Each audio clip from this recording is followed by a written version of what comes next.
ഓം നമോ ഭഗവതേ സായീശ്വരായ. ശ്രീ സത്യസായി ഭാഗവതം.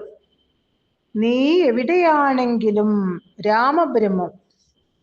പ്രിയ രാമബ്രഹ്മം, എന്നെ ഒരു നോക്കു കാണാൻ കൊതിച്ച സക്കൂബായി ചൊരിഞ്ഞ കണ്ണീർ ഞാൻ മറന്നിട്ടില്ല. എന്റെ ഭക്തൻ നന്ദനാർ എന്നെ ആരാധിക്കാനായി അനുഭവിച്ച അഗ്നിപരീക്ഷകൾ ഞാൻ മറന്നിട്ടില്ല. എന്നെ കാണാനായി രാപകൽ കേണുകൊണ്ടിരുന്ന മീരാബായിയെയും ഞാൻ മറന്നിട്ടില്ല. രാമ രാമ രാമ എന്ന ജപവുമായി ഉന്മാദം കൊണ്ട് എന്നെ കീർത്തിച്ചു നടന്ന ത്യാഗരാജനെ ഞാൻ എന്നെങ്കിലും അവഗണിച്ചുവോ? പ്രിയ രാമബ്രഹ്മം, ഇതൊന്നും ഞാൻ മറന്നിട്ടില്ല. നീ എനിക്ക് വേണ്ടി ഇപ്പോൾ കേഴുന്നു. കണ്ണീരിൽ കുതിർന്ന നിന്റെ പ്രാർത്ഥനകൾ സായി എങ്ങനെ കേൾക്കാതിരിക്കും? സായി നിന്നിൽ കൃപ വർഷിക്കും. നിന്നെ സദാ സായി സംരക്ഷിക്കും. രാമബ്രഹ്മം, കാട്ടിലോ നാട്ടിലോ ആകാശത്തോ മലമുകളിലോ നഗരത്തിലോ ഗ്രാമത്തിലോ നീ എവിടെയാണെങ്കിലും സായിക്ക് അതൊരു പ്രശ്നമല്ല. നിന്നെ സദാ സായി സംരക്ഷിക്കും. നിന്റെ ബാബ. ഭഗവാൻ ബാബ രാമബ്രഹ്മത്തിന് എഴുതിയ കത്തുകളിൽ ഒന്നാണിത്. രാമബ്രഹ്മം എത്രമാത്രം ഭഗവത് ഹൃദയം കീഴടക്കിയിരുന്നുവെന്നും ഭഗവാൻ ഭക്തനെ എത്ര ആകാംക്ഷയോടെ സംരക്ഷിച്ചിരുന്നുവെന്നും ഈ വരികൾ വ്യക്തമാക്കുന്നു. 900-ലേറെ കത്തുകളാണ് ഭഗവാൻ ബാബ സ്വന്തം കൈപ്പടയിൽ രാമബ്രഹ്മത്തിന് എഴുതിയിട്ടുള്ളത്. അമ്മയുടെ വാത്സല്യവും അച്ഛന്റെ സംരക്ഷണയും കാർക്കശ്യവും രാമബ്രഹ്മം ഭഗവാനിൽ നിന്ന് സദാ അനുഭവിച്ചു. പ്രഥമ ദർശനത്തിൽ തന്നെ ഭഗവാൻ രാമബ്രഹ്മത്തെ തന്റെ സ്വന്തമാക്കി. രാമബ്രഹ്മം സുഖമാണോ എന്ന ചോദ്യത്തോടെ തന്നെ സമീപിച്ച ഭഗവാനെ അദ്ദേഹം അത്ഭുതത്തോടെ നോക്കി. ബാബ എങ്ങനെ തന്റെ പേരറിഞ്ഞു? 3-ാം നാൾ പാദപൂജ ചെയ്യാൻ സ്വാമി അനുഗ്രഹിച്ചു.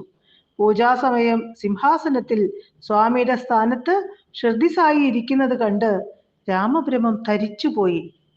പിന്നീട് ഒരിക്കലും അദ്ദേഹം സംശയിച്ചിട്ടില്ല. ഉറപ്പായി ഇത് ഭഗവാൻ തന്നെ.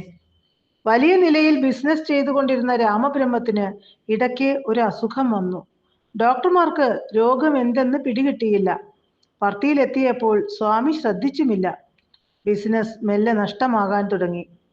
താമസിയാതെ ആ കോടീശ്വരൻ പാപ്പരായി. ബന്ധുക്കളും സുഹൃത്തുക്കളും ഉപേക്ഷിച്ചു. മഹാഭാഗ്യത്താൽ ഭഗവാനെ ഉപേക്ഷിക്കാൻ രാമബ്രഹ്മത്തിന് തോന്നിയില്ല. 5 വർഷം നീണ്ടു നിന്നു ഈ കടുത്ത അനുഭവം. ഒടുവിൽ സ്വാമി അരുളി, വൃന്ദാവനത്തിൽ വന്ന് താമസിക്കുക. മകളുടെ വിവാഹം വേണ്ട സമയത്ത് ഞാൻ നടത്തിക്കൊള്ളാം. ഇനി ഒന്നും തനിക്ക് കൂടുതലായി തേടാനോ നേടാനോ ഇല്ലെന്ന് ബാബയുടെ ദർശന സ്പർശനാദികൾ ലഭിച്ചതോടെ രാമബ്രഹ്മത്തിന് ഉറപ്പായി. ഭഗവാന്റെ ഏതു വാക്കും കൽപ്പന പോലെ രണ്ടാമതൊന്ന് ചോദിക്കാതെ അദ്ദേഹം പൂർണ്ണമായും അനുസരിച്ചു. ഒരിക്കൽ സ്വാമി രാമബ്രഹ്മത്തോട് പറഞ്ഞു, നിന്റെ ഭാര്യ ഏറെ സംസാരിക്കുന്നു, ഉറക്കെ സംസാരിക്കുന്നു. ആശ്രമത്തിലുള്ളവർക്ക് എല്ലാം ബുദ്ധിമുട്ട്. മന്ദിരത്തിൽ ഇരിക്കുമ്പോഴും എനിക്ക് അവളുടെ ശബ്ദം കേൾക്കാം. തൊഴുകയോടെ തലകുനിച്ച് അദ്ദേഹം അതെല്ലാം കേട്ടു. അന്നു തന്നെ ഭാര്യയെ അദ്ദേഹം ദൂരെയുള്ള ഗ്രാമത്തിലെ വീട്ടിലാക്കി. ഏകദേശം 15 മണിക്കൂർ യാത്ര ചെയ്യണം ആ ഗ്രാമത്തിലെത്താൻ.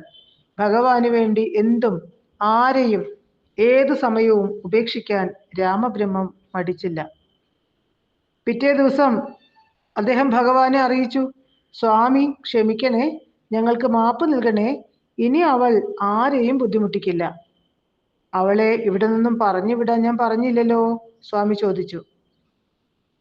രാമബ്രഹ്മം മൗനം പൂണ്ടു. ഒരാഴ്ച കഴിഞ്ഞു. സ്വാമി അദ്ദേഹത്തോട് ചോദിച്ചു, എപ്പോഴാണ് നിന്റെ ഭാര്യ വരിക? എനിക്കറിയില്ല സ്വാമി. ഇതായിരുന്നു ഭക്തന്റെ ഉത്തരം. അടുത്ത കുറേ ദിവസം ഈ ചോദ്യവും ഉത്തരവും ആവർത്തിക്കപ്പെട്ടു. ഒരു ദിവസം സ്വാമി പറഞ്ഞു, ഒരാഴ്ചക്കകം നിന്റെ ഭാര്യ ഇവിടെ വന്നില്ലെങ്കിൽ നീയും അവിടെ പോയി അവളോടൊപ്പം താമസിച്ചു കൊള്ളണം. സ്വാമിയുടെ മനോഗതം മനസ്സിലാക്കി രാമബ്രഹ്മം 3-ാം നാൾ ഭാര്യയുമായി പ്രശാന്തി നിലയത്തിലെത്തി.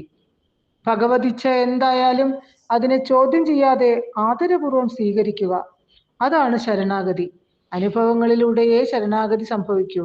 ഞാൻ ശരണാഗതി അടഞ്ഞു എന്ന അഹങ്കാരവും കൂടി അടങ്ങുന്നതാണ് യഥാർത്ഥ ശരണാഗതി. ഭക്തലക്ഷണം. രാമബ്രഹ്മത്തിന്റെ പേരക്കുട്ടിയുടെ വിവാഹമായി. അദ്ദേഹം ഭഗവാന് ക്ഷണക്കത്ത് സമർപ്പിച്ച് മൗനമായി നിന്നു. ഭഗവാൻ അരുളി, നിനക്ക് പോയി വിവാഹത്തിൽ പങ്കെടുക്കാം. പക്ഷേ എപ്പോൾ പോകണമെന്ന് ഭഗവാൻ പറഞ്ഞില്ല. വിവാഹ ദിവസം അടുക്കാറായി. ഗുണ്ടൂരിലാണ് വിവാഹവേദി. സ്വാമി നേരത്തെ പോകാൻ പറയുമെന്ന് രാമബ്രഹ്മം പ്രതീക്ഷിച്ചു. പക്ഷേ ഭഗവാൻ മൗനം പൂണ്ടു. വിവാഹ ദിവസമായി. സ്വാമി മൗനം. വിവാഹ ദിനം കഴിഞ്ഞു. ഒരു ദിവസം സ്വാമി ചോദിച്ചു, നീ എന്തേ വിവാഹത്തിന് പോയില്ല? തൊഴുകയോടെ രാമബ്രഹ്മം പറഞ്ഞു, സ്വാമി, അവിടുന്ന് മൗനം പാലിച്ചപ്പോൾ ഞാൻ കരുതി ഞാൻ വിവാഹത്തിന് പോകുന്നതിൽ സ്വാമിക്ക് ആഗ്രഹമില്ലെന്ന്. മറിച്ചാണെങ്കിൽ അവിടുന്ന് എന്നോട് പോകാൻ കൽപ്പിക്കുമായിരുന്നല്ലോ.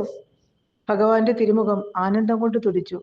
75 പിന്നിട്ട ആ ഭക്തനോട് സ്വാമി പറഞ്ഞു, നല്ല കുട്ടി, ഇത് തന്നെ യഥാർത്ഥ ഭക്തലക്ഷണം. ഒരു അഗ്നിപരീക്ഷ. രാമബ്രഹ്മത്തിന്റെ രണ്ടാമത്തെ മകൻ പെട്ടെന്ന് മരിച്ചു. ചുഴലിക്കാറ്റ് മൂലം കാലാവസ്ഥ മോശമായി. ടെലിഫോൺ ബന്ധങ്ങളെല്ലാം തടസ്സപ്പെട്ടിരിക്കുന്നു. ഭഗവാൻ രാമബ്രഹ്മത്തെ വിളിച്ചു പറഞ്ഞു, നിന്റെ മകൻ നാഗഭൂഷണൻ മരിച്ചു. ഭാര്യയുമായി ഉടൻ വീട്ടിലേക്ക് പുറപ്പെടുക. പക്ഷേ അവിടെ എത്തുന്നതുവരെ ഇക്കാര്യം അവരോട് പറയണ്ട. മകന്റെ മരണവാർത്ത കേട്ട് കനത്ത ദുഃഖവും പേറി അദ്ദേഹം ഭാര്യയ്ക്കൊപ്പം യാത്രയായി. തന്റെ ഉള്ളിലുള്ള ദുഃഖത്തിരമാലയുടെ വേലിയേറ്റം ഭാര്യയെ അറിയിക്കാതെ ഭഗവാന്റെ ശാസനയിൽ മുറുക്കി പിടിച്ച് ഭഗവത് തിരുനാമത്തെ ആശ്രയിച്ച് യാത്ര ചെയ്തു. 17 മണിക്കൂർ നീണ്ട യാത്ര. എന്തിനാണ് പെട്ടെന്നുള്ള ഈ യാത്ര എന്ന് ഭാര്യ തിരക്കി. അത്യാവശ്യമായി വിജയവാഡയിൽ പോകാൻ ഭഗവാൻ അരുളി. ഈ ഉത്തരത്തിൽ അദ്ദേഹം എല്ലാം ഒതുക്കി. അവർ വീട്ടിലെത്തി. മകന്റെ മരണവാർത്ത അറിഞ്ഞ് അദ്ദേഹത്തിന്റെ ഭാര്യ തകർന്നുപോയി. അവർ പരിഭ്രമത്തോടെ ഉടൻ സ്വാമിയെ വിവരമറിയിക്കാൻ ഭർത്താവിനോട് പറഞ്ഞു. ദുഃഖം അടക്കിപ്പിടിച്ച് രാമബ്രഹ്മം പറഞ്ഞു, സ്വാമിക്കെല്ലാം അറിയാം. അവിടുന്നാണ് നമ്മളെ ഇതിനായി ഇങ്ങോട്ട് പറഞ്ഞു വിട്ടത്. കാരുണ്യമൂലം നിന്നോട് ഇക്കാര്യം ഇവിടെ വരും വരെ പറയരുതെന്ന് എന്നോട് കൽപ്പിച്ചു. ഒരമ്മയ്ക്ക് ഈ ദുഃഖം താങ്ങാൻ വിഷമമാണെന്ന് സ്വാമിക്കറിയാം. ചടങ്ങുകളെല്ലാം കഴിഞ്ഞു. ഏതാനും ദിവസം അവർ അവിടെ തങ്ങി. ഇരുവരെയും ആശ്വസിപ്പിച്ചുകൊണ്ട് സ്വാമി കത്തെഴുതി. അവർ തിരിച്ചു വന്നു. സ്വാമിയെ കണ്ടയുടൻ അമ്മ പറഞ്ഞു, സ്വാമി, എനിക്ക് മകൻ നഷ്ടപ്പെട്ടു. വിഷമിക്കേണ്ട, അവൻ എൻ്റെ ഒപ്പമുണ്ട്, ഭഗവാൻ അരുളി. സത്യമോ? അമ്മയ്ക്ക് ആശ്ചര്യം. സ്വാമി ദമ്പതിമാരെ മുറിക്കകത്തേക്ക് കൊണ്ടുപോയി. ഏതാനും ദിവസം മുമ്പ് മൈലുകൾക്കപ്പുറം ദഹിപ്പിക്കപ്പെട്ട പുത്രൻ വൃന്ദാവനത്തിലെ ആഭിമുഖ മുറിയിൽ സന്തുഷ്ടനായിരിക്കുന്നു. ഇങ്ങനെ പല വിധത്തിൽ സ്വാമി ആ വലിയ ദുഃഖം അവർക്ക് സഹിക്കത്തക്ക വിധത്തിലാക്കി. സായിരാം ജപിക്കൂ. വൃന്ദാവനം. വൈകുന്നേരം 6 മണി കഴിഞ്ഞു. ഭഗവാൻ ദർശനം നൽകി തിരിച്ചുപോയി.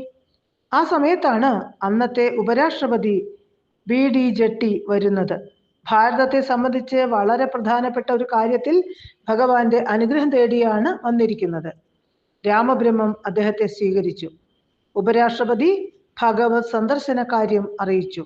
വളരെ വിനീതനായി രാമബ്രഹ്മം പറഞ്ഞു, ക്ഷമിക്കണം സർ, നാളെ വരൂ. ഇന്ന് ദർശനം കഴിഞ്ഞ് സ്വാമി മടങ്ങിപ്പോയി. ഉപരാഷ്ട്രപതി അഭ്യർത്ഥിച്ചു, വളരെ പ്രധാനപ്പെട്ട ഒരു കാര്യത്തിന് സ്വാമിയുടെ ഉപദേശം തേടാൻ വന്നതാണ്. നാളെ രാവിലെ പ്രധാനമന്ത്രിയെ അക്കാര്യം അറിയിക്കുകയും വേണം. ദയവായി ബാബയെ ഞാൻ വന്ന വിവരം അറിയിക്കൂ. രാമബ്രഹ്മം വിനയത്തോടെ അതേസമയം ഉറപ്പായി പറഞ്ഞു, ക്ഷമിക്കണം സർ, സ്വാമി മടങ്ങിപ്പോയി.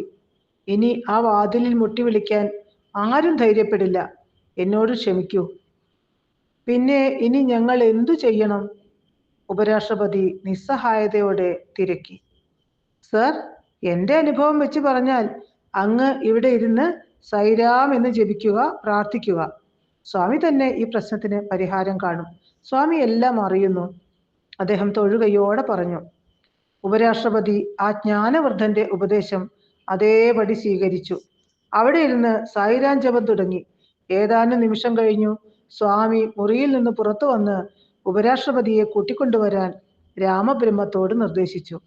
30 മിനിറ്റോളം സ്വാമി ഉപരാഷ്ട്രപതിയോട് സംസാരിച്ചു. അങ്ങനെ അദ്ദേഹം തന്റെ ദൗത്യം വിജയകരമായി നിർവഹിച്ചു മടങ്ങി. രാമബ്രഹ്മം പറയാറുണ്ട്, സ്വാമിക്ക് പ്രീതിയാകും വിധം പ്രവർത്തിക്കാനുള്ള കഴിവിനായി നാം എപ്പോഴും സ്വാമിയോട് പ്രാർത്ഥിക്കണം. അവിടുന്ന് ശരിയായ വഴി കാണിച്ചു തരും. സ്വന്തം ബുദ്ധിയെ ആശ്രയിച്ച് നീങ്ങിയാൽ മിക്കവാറും, അതായത് 10ൽ 9 പ്രാവശ്യവും നാം തെറ്റായ ദിശയിൽ നീങ്ങും. ഞാൻ ഉടൻ വന്നു. നീയോ? രാമബ്രഹ്മം താഴത്തെ നിലയിൽ, സ്വാമി മുകളിലെ നിലയിലും. സ്വാമി അദ്ദേഹത്തെ വിളിച്ചു. തൻ്റെ കയ്യിലിരുന്ന ഫ്ലാസ്ക് അടുക്കളയിൽ കൊണ്ടുവച്ചിട്ട് രാമബ്രഹ്മം ഓടി മുകളിലെത്തി. ഫ്ലാസ്കുമായി തിരുസന്നിധിയിൽ ചെല്ലുന്നത് ശരിയല്ലെന്ന് ആ ഭക്തന് തോന്നി. മുന്നിലെത്തിയ രാമബ്രഹ്മത്തിനോട് ഗൗരവത്തിൽ സ്വാമി ചോദിച്ചു, നീ എന്തിനു വന്നു? സ്വാമി, അവിടുന്ന് എന്നെ വിളിച്ചു. ഇപ്പോഴല്ലല്ലോ, കുറച്ചു മിനിറ്റ് മുമ്പല്ലേ നിന്നെ ഞാൻ വിളിച്ചത്. രാമബ്രഹ്മം മൗനമായി പുറത്തു വന്നു.